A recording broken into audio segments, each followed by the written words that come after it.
What's going on YouTube? It's Gadgets Boy. Welcome to another video, and today we have a brand new phone on the channel. So this is the Oppo Find X2 Pro, and this is one of the two devices launched today and announced today, and this will be available from May, so you can order them and stuff like that. All that information will be in the description area, but for now we're going to unbox this and have a look at what it's all about, talk you through the specs as well, and then I'm going to take this out and about in London today to take some photos and stuff. So I'll be sharing some of those shots on Twitter at Gadgets Boy, so do follow me on there. And if this is your first time on the channel, make sure you subscribe and hit that bell notification as well, so you'll be one of the first people to know when there's a video on this channel.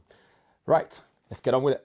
Okay, so here's the packaging itself, as you can see there. So on the front, you get Oppo Find X2 Pro. One thing to note that this is a reviewers edition. So on the side, you get Oppo Find X2 on both sides, even though this is the Pro model inside the packaging itself. So when you get yours in your packaging, it should say Find X2 Pro.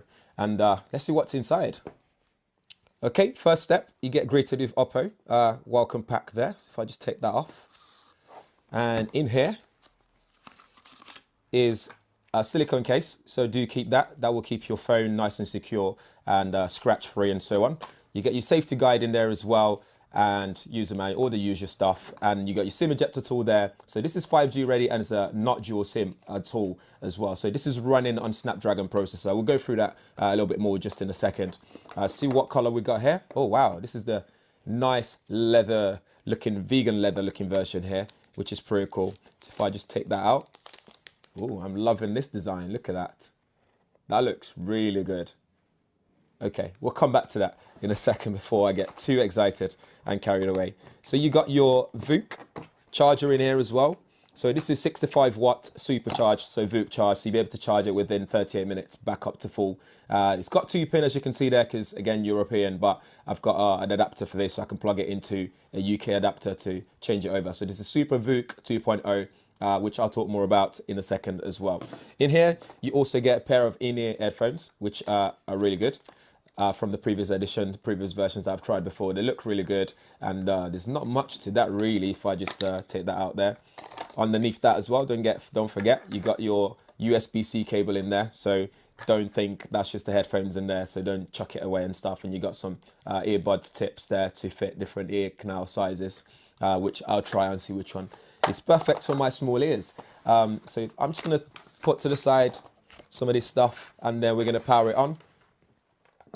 So this is the orange vegan leather version. It also comes in ceramic black as well, which you might have seen on my Twitter already, which I posted about earlier on today and on my Instagram stories as well. So you can see the size there, looks really nice. And on the side, this side, we have the volume rockers on there. And if we turn it around to the other side, we have the power button on its own, sad and lowly on that side.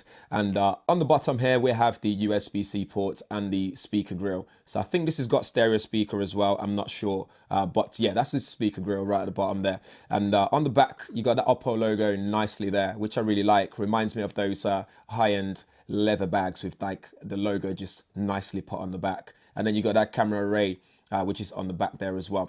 Just setting this up at the moment, but while I do that, to run through some of the specifications. So this supports 65 watts Super VOOC 2.0 fast charge. It's got Qualcomm Snapdragon 865 in there, mobile platform with X55 5G modem. So you should expect some really good speeds in terms of 5G speeds.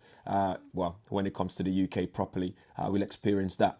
In terms of resolution in display itself, this has got the 120 hertz refresh rate, and it's got that 40 hertz touch response rate as well, which is pretty cool.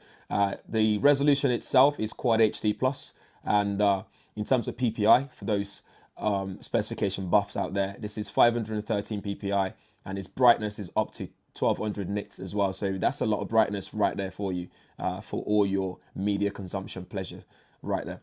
So one thing you notice as well, if I just bring that closer, is that big camera that you can see on the back there. So in terms of camera, you have 48 megapixel wide angle lens. You got 48 megapixel ultra wide angle lens and a 13 megapixel telephoto lens there for you as well, which supports 10 times hybrid zoom. So you can zoom in and still be able to get usable content from that sort of zoom range as well.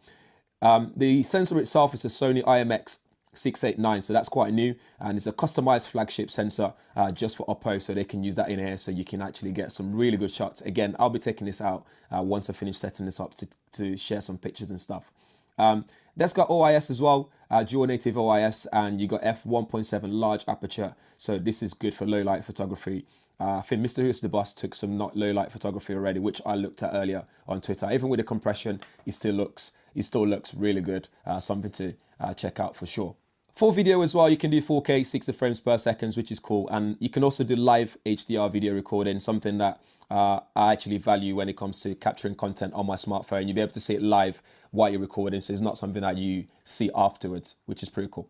For battery, you get 4,260 milliamp hour battery. Again, this is something I'll put to test, but with Snapdragon processor in there, the latest one, you should be looking at a whole day of using it without any problem at all. Maybe a bit left for the next day. But with supercharged SuperVOOC 2.0, you'll be able to charge this back up very quickly with no issues at all. Software is running Android 10, and it's got an overlay on there, so it's got ColorOS 7.1. So this is debut as well, so this is fresh on this smartphone. So this is the first time consumers will be able to see what ColorOS 7.1 is all about. For storage, you get 12 gigs of RAM and 512 gig of internal storage in there. I'm not sure if you can expand the storage in there. I don't think you can, but we'll check that out as well for final reviews and whatnot. I can tweet about it as well, so make sure you follow me at GadgetsBoy on there as well. In terms of pricing, you're looking at around £1,099 in the UK. So again, it'll be available in orange, vegan leather and black ceramic as well around early May this year, so you'll be able to order it from then.